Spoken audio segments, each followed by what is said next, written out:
East India company ने व्यापार के बहाने दुनिया के तमाम देशों को गुलाम बनाया था और ऐसा लगता है कि वक्त का पहिया घूमकर वहीं आ गया हो। अब फिर पैसे के दम पर देशों को गुलाम बनाने की तैयारी है। इस बार कोविड-19 को हथियार बनाया जा रहा है।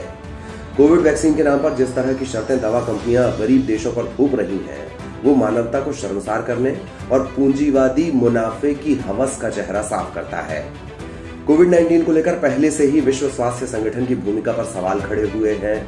इस बीमारी से निपटने के लिए जिस तरह के प्रोटोकॉल तैयार किए गए, उसने दुनिया के तमाम देशों को आर्थिक रूप से जर्जर बना दिया।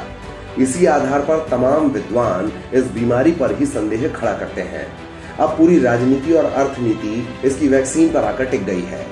जिन देशों और कंपनियों के पास ये वैक्सीन है, वो दुनिया की अर्थव्यवस्था पर इसके बहाने कब्जा करने की कोशिश कर रहे हैं। दुनिया की सबसे मशहूर और बड़ी फार्मा कंपनी फाइजर ने अपनी कोरोना वैक्सीन को ब्राजील, अर्जेंटीना जैसे लैटिन अमेरिकी देशों को देने के लिए जो शर्तें लगाई हैं, उसी से समझ आता है कि ये खेल कितना खतरनाक है।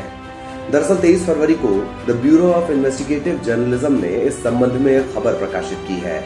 इस लेख में बताया गया है कि फाइजर ने कोरोना वैक्सीन को सप्लाई करने के लिए जो बातचीत शुरू की है, उसमें फाइजर ने लैटिन अमेरिकी देशों को वैक्सीन के लिए ब्लैकमेल करते हुए अपने कानून तक बदलने पर मजबूर किया है।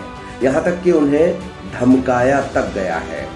वैक्सीन सप्लाई के बदले कुछ देशों को संप्रभु संपत्ति जैसे दूतावास की इमारतों और सैन्य ठिकानों को किसी भी कानूनी मामलों की लागत के खिलाफ गारंटी के रूप में रखने के लिए कहा गया है। फाइजर कंपनी ने अर्जेंटीना की सरकार से कहा कि अगर उसे कोरोना की वैक्सीन चाहिए तो वो एक तो ऐसा इंश्योरेंस यानी बीमा खरीदे जो वैक्सीन लगाने पर किसी व्यक्ति को हुए नुकसान की स्थिति में कंपनी को बचाए। मतलब साफ है कि अगर वैक्सीन का कोई साइड इफेक्ट होता है तो मरीज को पैसा कंपनी नहीं देगी, बल्कि बीमा कंपनी देगी। जब सरकार ने कंपनी की बात मान ली तो फाइजर ने वैक्सीन के लिए एक नई शर्त रख दी और कहा कि इंटरनेशनल बैंक में कंपनी के नाम से पैसा रिजर्व करें, देश की राजधानी में एक मिलिट्री बेस बनाए जिसमें दवा सुरक्षित रखी जाए, एक दूतावास बनाया जाए जिसमें कंपनी के कर्मचारी रहें ताकि उन पर देश के कानून लागू ना हो। ब्राजील को कहा गया कि वो अपनी सरकारी संपत्तियां फाइजर कंपनी के पास गारंटी की तरह रखे ताकि भविष्य में अगर वैक्सीन को लेकर कोई कानूनी विवाद हो तो कंपनी इन संपत्तियों को बेचकर उसके लिए पैसा इकट्ठा कर सके। ब्राजील ने इन शर्तों को मानने से मना कर दिया है। लेख के अनुसार फाइजर 100 से अधिक देशों के साथ वैक्सीन की डील कर रहा है। वो लैटिन अमेरिका और कैरेबियन में 9 देशों के साथ समझौते की आपूर्ति कर रहा है।